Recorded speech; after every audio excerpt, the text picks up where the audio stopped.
Hi everybody, TecThor here, and welcome to this kickoff video of my new project on the awesome game Overfall by Para Games.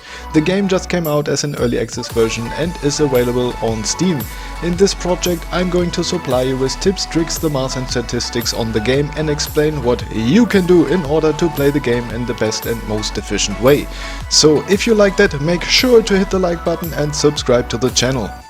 In this kickoff video I'm going to show you some basics on how to unlock items, companions and heroes, how to get sufficient resources and reputation, and how to combine abilities in order to maximize your damage output, beat the war and save the world. As I said, this is a kickoff, and if you like it, there will be an updated and detailed tutorial on this game in the future, so smash the like button for me, and if you have hints, tips and tricks yourself, then leave them down there in the comments and together we are going to make the best and most awesome tutorial on Overfall. Alrighty, let's start with part number 1 of this episode where we are looking at hero skills, items and some basics. We start with setting up our heroes. In the beginning we only have the fighter and the cleric. Later on you will unlock more heroes, but for this episode let's concentrate on those two. During the game there are a lot of weapons and skills and trinkets that you can unlock, and of course there are hundreds of possible combinations how to set up your party. Some make you stronger while others make you weaker, so you should have a rough idea of what you're doing. In a minute I will give you a few items that you can easily unlock in the beginning to become strong quite fast. But first let's visit the Overfall Wikipedia to find out what is out there waiting to be unlocked and how to unlock it. This is the official Overfall wiki and you can get lots of important information here. Let's click on unlocks, and by doing that you get a list of all the weapons and skills you can unlock for each and every character in the game. It tells you what are the requirements to unlock an item. Requirements can be a certain reputation with one of the races, a special island vegetation that triggers the quest, or a needed persona, which is a condition you get during the game, or a needed companion, and so on. To get more information on the personas, you can click on the persona link to get a full list of all the conditions that you can get during the game. Most important, this list tells you what a condition does to your hero and what action causes you to get the condition in the first place. For example, the condition Hatred of the Hollows, it restores 3 HP and removes 3 debuffs when your hero kills a hollow. To get the condition, one of your characters has to be killed by a hollow during the battle. Let's make a quick example. For one of the items I do recommend to get the Blood Funk for the fighter.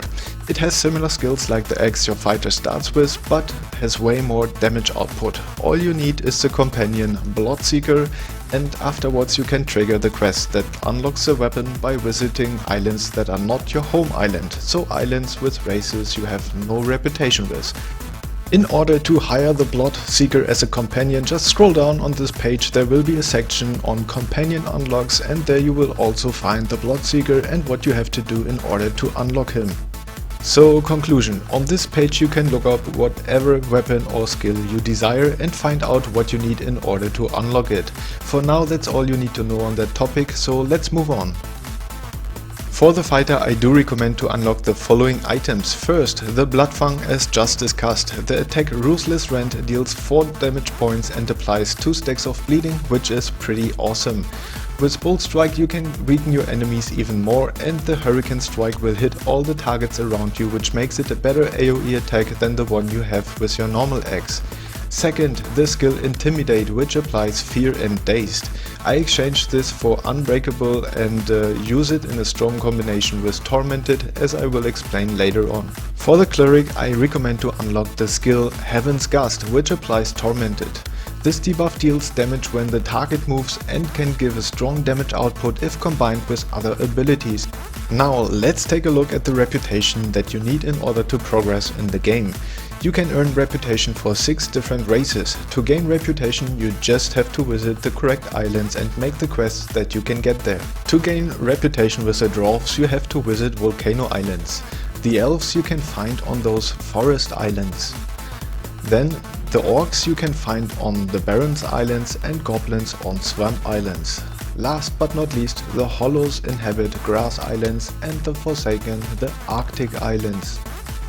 In the world of Overfall you can also find some islands that are special, for example the inn where you can buy food and play games. I personally don't play the games because you need luck to win. Sometimes however you will be asked if you want to mix your own drink. This is definitely worth it, most often you get a lot of resources out of that. Then there are bazaars where you can upgrade your weapons and trade resources. If you have no bazaar in sight you can also ask a trader on the ship and make one spawn nearby. I recommend to visit the bazaar as soon as possible in order to get the weapon upgrades, it makes a big difference. By the way, in order to get all possible upgrades you will need 58 frags. Next special island on the list are the altars. Here you can not only resurrect dead heroes but also buy a revive that you can use during combat. I will show you how to get enough resources to have a revive on all your party members at all times. Resurrecting a party member or buying the revive for combat costs 1 rune. You can buy rune for 12 frags from adventurers. Note that you can only revive your heroes, not your companions, which makes it even more important to always have a revive on your companions. And the last item on the list are the settlements. All races have settlements that you can recognize by the tower placed on the island. Those islands you can only visit once you gained enough reputation with the race inhabiting the island. The Worn also has settlements which are easy to spot. They are on fire. Avoid those islands, you will get dragged into an unpleasant fight here which is completely unnecessary, so don't waste your time and resources on the Worn settlements. Upgrade your skills. All over the world you find guild ships where you can update your 3 utility skills for 5 dust each. In total that makes 30 dust to get all the upgrades. You will gain additional abilities out of that and this will make you stronger. Therefore I recommend to upgrade your skills whenever you can and as soon as possible. Alright, part number 1 is done. Now let's take care of the resources and the battle system in Overfall. Let's start with the combat. The golden rules for all your fights are: apply debuffs to foes to weaken them or to deal extra damage. Get rid of debuffs on your own heroes and companions. Keep your enemies from attacking you, for example by applying blind or incapacitate. And the most important thing, use skill combos. I'm going to show you some in-fight scenes and explain some simple strategies that you can use in order to get a great damage output and survive your battle against the Worn and all those foul creatures that want to mess around with you. Okay, let's discuss some basics. Especially in the beginning you should take your time and analyze your enemies. You can see the statistics in those bars up here and get additional information. For me the most important thing is to look at the speed, which determines how far this enemy can move. Knowing that you can plan ahead if you are or will be in his range. This allows you to place your hero so that your enemy will not reach you first. Then you will be the attacker, save yourself some damage and have an advantage. Then initiative will set the order of turns in the round, so this number decides in which order all participants of the fight will be able to attack. You do not have to remember the number, but you should try to memorize when it is your turn and when it is your opponent's turn. This is important for skill combos. For example, if you apply Tormented to an enemy with your Cleric and then Fear with your fighter, you don't want that it is your enemy's turn before you get both debuffs on him. The turns are organized in 3 phases: movement in order to move your character or make a special move, utility phase to apply debuffs and make a special action, and the attack phase where you simply use your weapon to smash your enemy. Your fighter has Heroic Leap as special movement, which lets you jump to a target hex and hit everything around this hex, causing 2 damage points. If your fighter lands a critical hit and is good equipped, those 2 points can easily become 20. In the utility phase you have Earthquake, Intimidate and Incapacitate. Earthquake applies vulnerable to all enemies on adjacent hexes and deals 1 damage point for all effects that cause damage. This is interesting because if your target has, for example, already 2 stacks of bleeding on him as a debuff, it will get a total of 4 damage points in the next round because stacked buffs actually count separated. Also, this skill removes 1 debuff, which should be considered when you decide which target you want to attack first. Then Intimidate. It applies fear and will cause the target to run 5 hexes away from you. This can be used to keep a short-ranged enemy away from your hero in order to work on another guy first. Also, this is an awesome skill in combination with Tormented, which will cause the target to get 1 damage point for each hex it moves. Incapacitate is a great ability to disable enemies. By applying this, the target will get disarmed and not be able to use the attack phase. With Immobilized, the target also won't be able to use the movement phase. Some targets, however, can get rid of this debuff and counter it.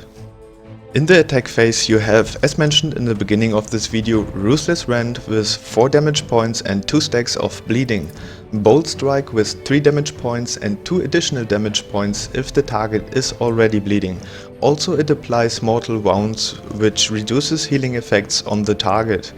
With Hurricane Strike you have a powerful AoE attack that deals 4 damage points to all adjacent foes. So simple enough, if you have only one enemy next to you, you definitely use the Ruthless Rend to deal 4 damage points, and well, if you have more than one, you just use the Hurricane Strike in order to maximize your damage output.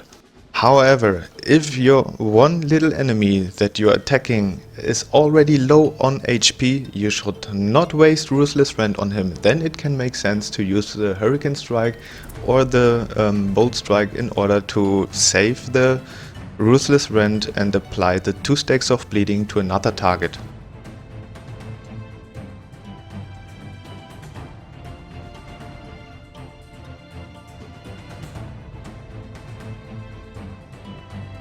Okay, now to the Cleric. The special movement of the Cleric is Faithful Pull.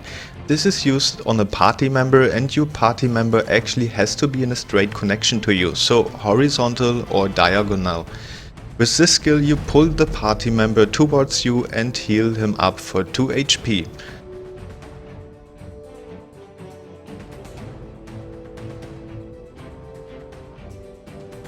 In the utility phase your Cleric can use Numbing Light, which is a powerful heal. Note that this spell will not heal you immediately but has a delay.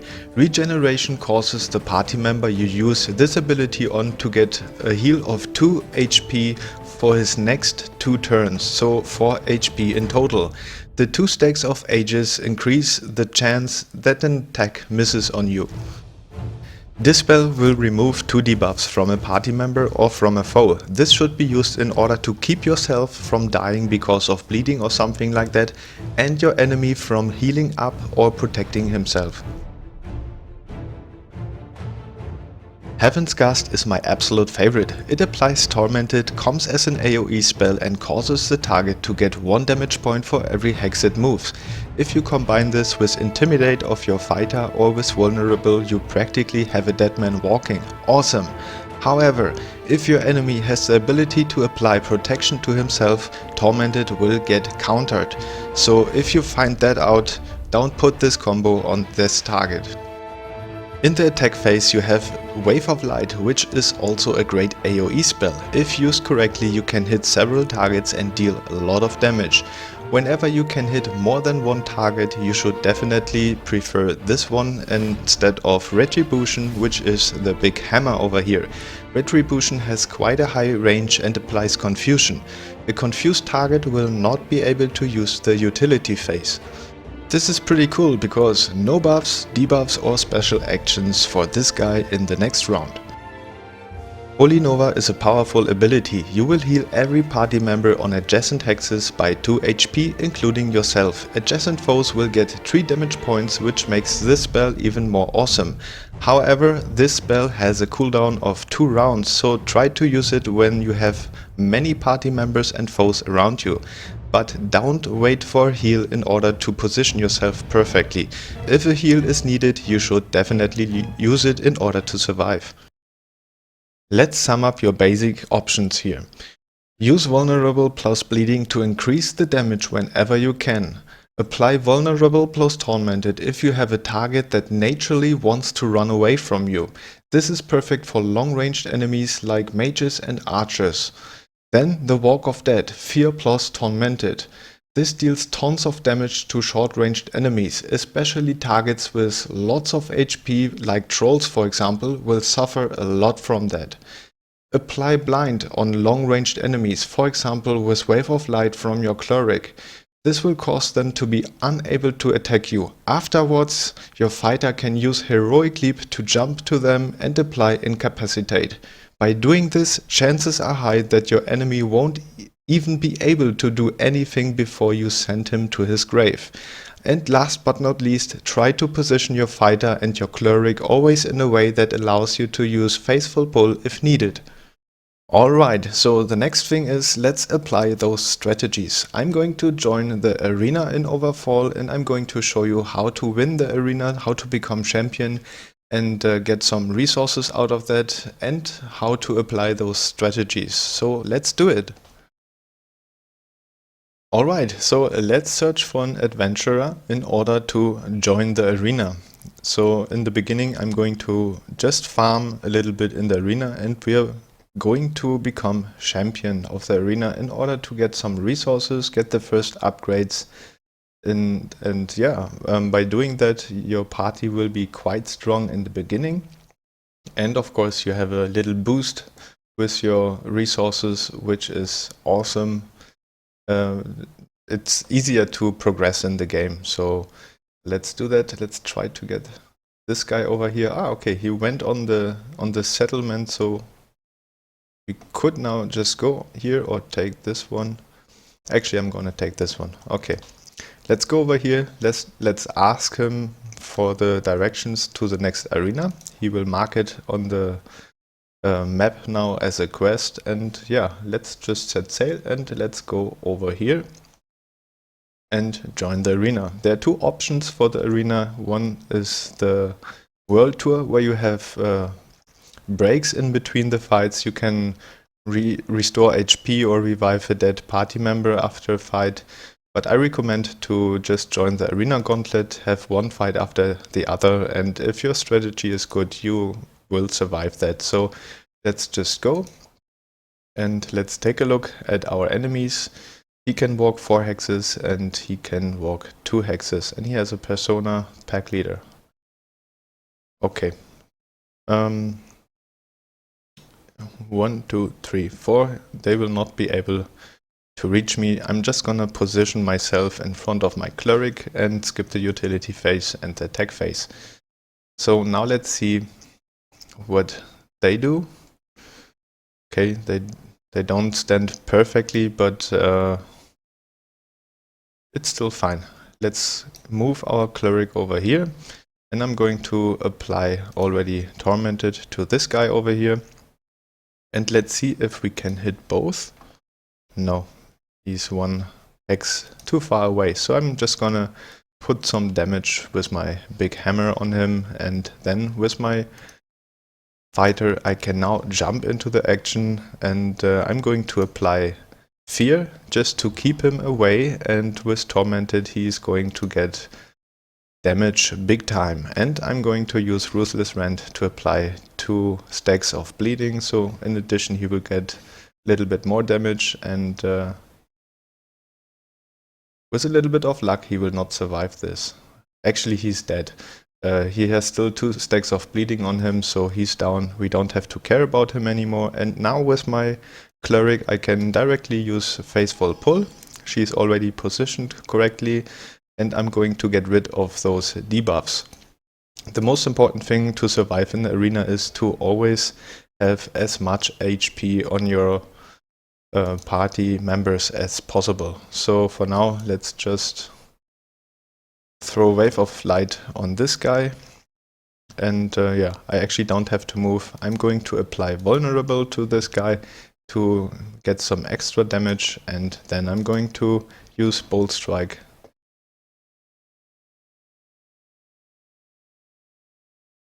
Okay.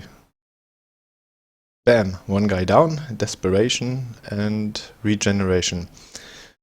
Okay, I can't do anything against that for now, but I can put some more healing on my fighter, and actually I can get some additional healing, so I will get 2 HP in the next round, but I have only 25 out of 28, so I'm going to use Holy Nova. It will damage the hollow and it will heal me up, so that's perfect. Now I can't use Incapacitate, but I can use Intimidate. It will not apply the fear, but it normally does apply Dazed. But oh, or maybe they fixed it. That could, of course, also be. So let's just give him some hard time with bleeding.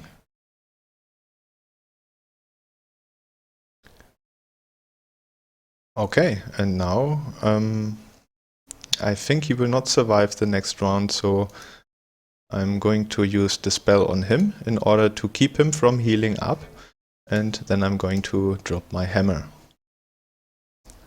And I missed, too bad, but no problem. I can now leap into the action, apply vulnerable, and well, this guy is down. He already has 2 stacks of bleeding, and with Bolt Strike he just has no chance. Let's move on into the next round. Yes, we want to do this. We have to stay at least 5 rounds, and if we keep fighting the way I'm fighting now, we still have enough HP. We shouldn't have any problem. So let's take a look at our enemies. This guy can only move 2, and this guy only can move 3. Okay. Then let's just go over here and let's see what they do. I'm gonna position him here in front of my Cleric so that I can actually start with Faithful Pull. I mean, yeah, I just get out 1 health point, but I will also apply protection, which halves the incoming damage, and that's just perfect. So let's do this, and let's put a heal on the Cleric, and by doing that, actually I'm also going to use Holy Nova. They cannot move very far, and we still have enough time to heal up, and waiting 2 rounds until this is available again is completely fine for now.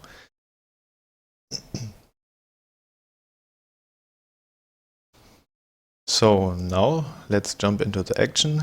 Reduction, precision, ages. Actually, I don't wanna attack this guy. He has too many buffs on him, so I'm going over here and attack him. Gonna apply Incapacitate so that he cannot attack me back, and then just give him some bleeding. Okay, then I'm going to walk over here and let's get rid of some... do I want to use this, or... Yeah, I want to get rid of his buffs. I want him to receive as much damage as possible, and I want to get debuffs on him. He still has 2 stacks of bleeding, and actually if he is not going to... okay, it's my turn first. So I'm going to apply Vulnerable and Hurricane Strike, and this guy is definitely down, so we just have 1 guy left, and look at that, we have full HP. Perfect. So I'm actually gonna use heal on my fighter, so now I have a 50-50 chance. Who is he going to attack? And I assume it's going to be the fighter, and I just want to assure that my health points keep coming in. Let's see, and he attacks the Cleric. But he misses. Perfect. A little bit of luck also is not bad. Okay, then now let's give you some bleeding and you're dead. Next round done, and we can join round number 3. And you see, it's quite easy to win the arena if you know what you're doing. So we have now, okay, 2 and 2. They are both long ranged, so I want to stay back as far as possible for now. Let's calm them first. Let's see what they do. Well, they are long ranged, so I'm assuming that they are going to be able to attack me, and possibly they are going to use an AoE attack on me. So again, I'm going to put protection on my fighter, or put a heal on him, and let's see what happens. She can't do anything. She also, well, that's perfect for us, but we also can't do anything. So for now, I'm going to move down here. And again, skip the utility and attack phase, and the same goes for her. And now they actually are in a good position for an heroic leap. Can I leap over here? Yes, I can. That's just perfect. So let's do that. Let's go over here. Now I'm going to apply fear to her because she only has 14 HP left, and chances are good that we can take her out before the next round. So let's take the Hurricane Strike, hit them both, and now I can apply Tormented to both of them. And with my Wave of Light, I'm able to hit them both. So I'm in a perfect position here, and I'm just gonna hit them both, deal out the maximum damage in this round, and let's see if she survives the combination of Fear and Tormented. Yeah, but she is down, more or less. I should be able to use my Cleric in the next round to take her out, so I'm gonna concentrate on her. Some bleeding, and yeah, she is definitely down. Okay, can I move? Yes, Bone Paw, okay. So I'm not going to use any utility because it will cause 1 damage. So I'm just gonna, oh actually I'm going to use Holy Nova. So I lose 1 HP, get 2 HP, and also she is going to get 3 damage points, which makes her go away. Haha, okay, perfect. And yeah, next round done. Perfect. Let's continue into a new round. Prepare to attack. Okay, gonna do this. Now we have the Everguard here, so he can move 3 and he can move 2, and they are, I know that they both can, yeah, they have quite a big distance that they can cover. The range of their attacks is high. But again, I'm going to position myself in front of my Cleric in order to spend the first turn of her by just healing up. I have Crippled and Bone Paw. And actually I have a lot of dispels, of debuffs on me now. So I'm just gonna try to heal up a little bit. And yeah, I'm not gonna take care of my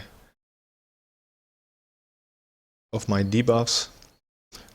Just gonna move over here and yeah, skip the utility and the attack phase, let them come a little bit closer. And now they are in a good position. So if he doesn't move, and he doesn't, then I can jump into here and apply lots of damage. Also, I should be able to attack them both if I now move over here.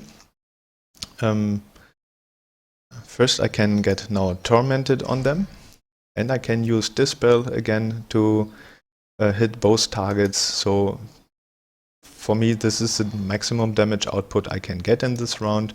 Now I'm jumping into the action here, and I'm going to apply Fear to this guy. 15, no, actually I'm going to apply it to this guy. And hope that he goes down in the next round. Let's now take the Hurricane Strike, hit them both, and let's see what happens.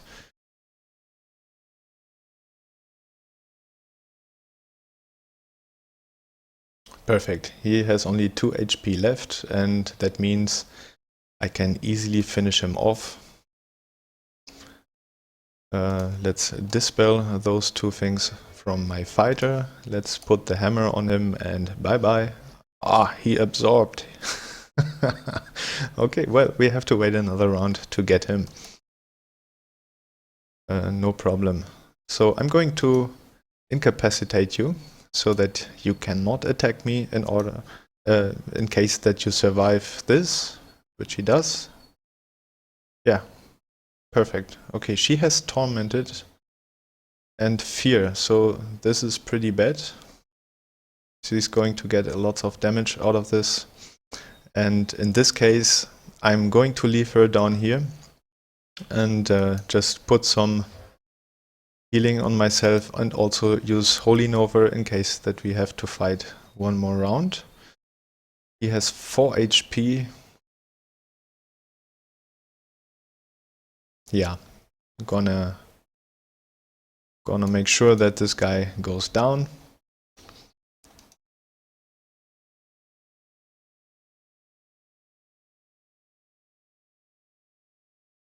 And the beauty, he is going to attack her because she is low on HP and he's not running away from me. So in the next round I can reach him with my fighter and let's do that. He has absorb, but I think with Ruthless Rend, the 2 stacks of bleeding and the shop attack, yep, he is done. Congratulations! Okay, let's move into the next round. Now it's going to be a little bit more tricky because our Cleric is low on health, but we have 2 hollows, which is actually pretty good. They are easy to defeat. So again, he walks 2 and he walks 4. 1, 2, 3, 4. He will not be able to do anything from here, so let me position myself over here and let's spend the first round again on only healing up in order to get as much HP back as we can. So I'm gonna use Faithful Pull, put Numbing Light on my Cleric and then Holy Nova to heal up a little bit more, and I'm actually directly jumping into the fight here. Gonna apply Vulnerable and Bleeding, so he will get not only 2 damage points in the next round, but 4.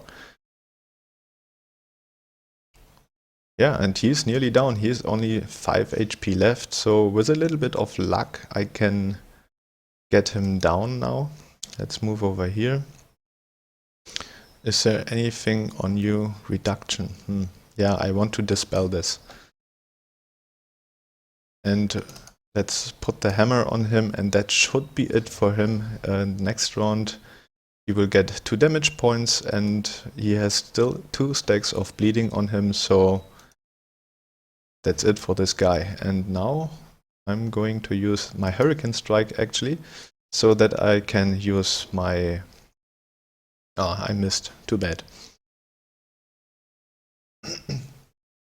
Oh, and he has... I didn't take care. Okay, but still he has 2 stacks of bleeding on him. So the decision is clear. Move away from him. Gonna apply healing and let's take care of this guy. He should die in the next round, even if he has still reduction. Actually, just to make sure that he does not do any more damage, let's give him a bold strike and let's finish him off.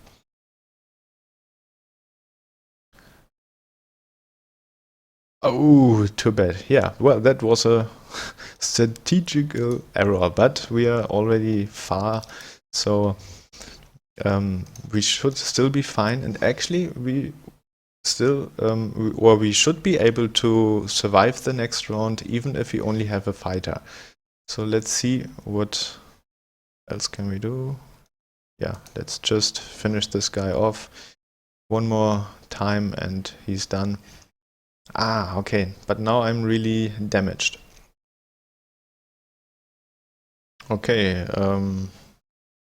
he can walk 4. 1, 2, 3, 4. Let's go over here just to make sure that he cannot come. And yeah, let's skip the utility phase and the attack phase. And I did not calculate correct.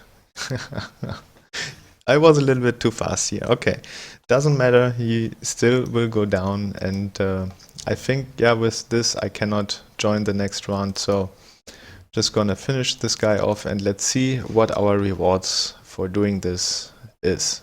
Oh, actually, of course, it was already run number 5, so no problem. Let's collect the reward for being a champion, and what we get is 24 frags, 10 dust, 4 runes and 14 food. Also we receive champion, which will keep away many debuffs, and yeah, this is actually really cool. Okay, so what I'm doing now is I will revive, of course, my Cleric. I'm going to put Resurrection on them so that they get revived during combat in case they die. And I can get the first upgrades for my weapon, which makes me stronger. And yeah, then I'm just gonna continue on my adventure, going to make some quests, get the reputation that I need in order to progress in the game.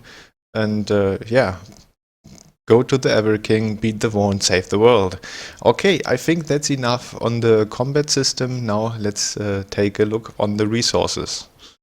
Resources can be gathered by fighting, collecting floating cargo in the seas, completing quests and battling in the arena, as you just saw.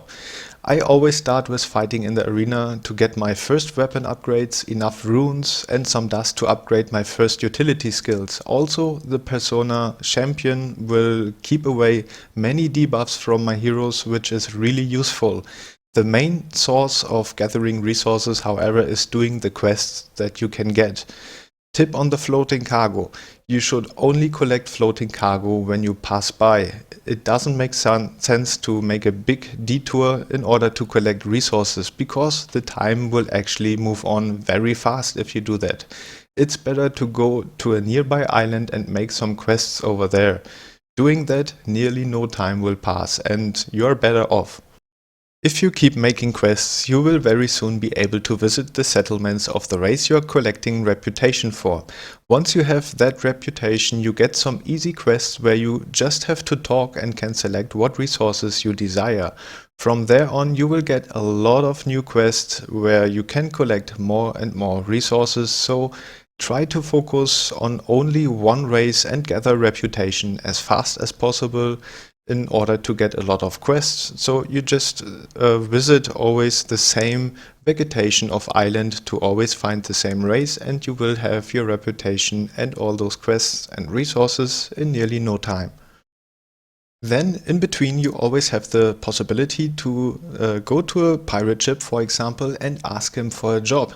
He's going to tell you a long story, but in the end you get a new quest, and that means you can get additional rewards and yeah, more resources.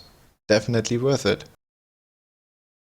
The same thing applies to adventurers, so if you see one, you can go to him and ask him if he has a job for you, and he will also offer you a quest, and yeah, you get a reward and extra resources. Alright, and I think that should be enough for this episode. So let's wrap it up. You now have everything you need to head into a new adventure yourself and save the world. I really do hope you liked this little introduction tutorial on Overfall and enjoyed watching it. I for sure did have a great time doing this, and now it's your turn. Leave your tips and tricks down there in the comments. I'm looking forward to read them and get some feedback. Let's do something awesome together. If you liked this episode, please smash the like button to support me. It really helps me out here. Feel free to share the video and spread the word. Also, I hope to see you in the next episode and my future projects. Subscribe if you haven't already. Yeah, that's it. Only thing left to say. Today is an awesome day for gaming and some physics, so head out on your own adventures. Have a great day and keep it geeky!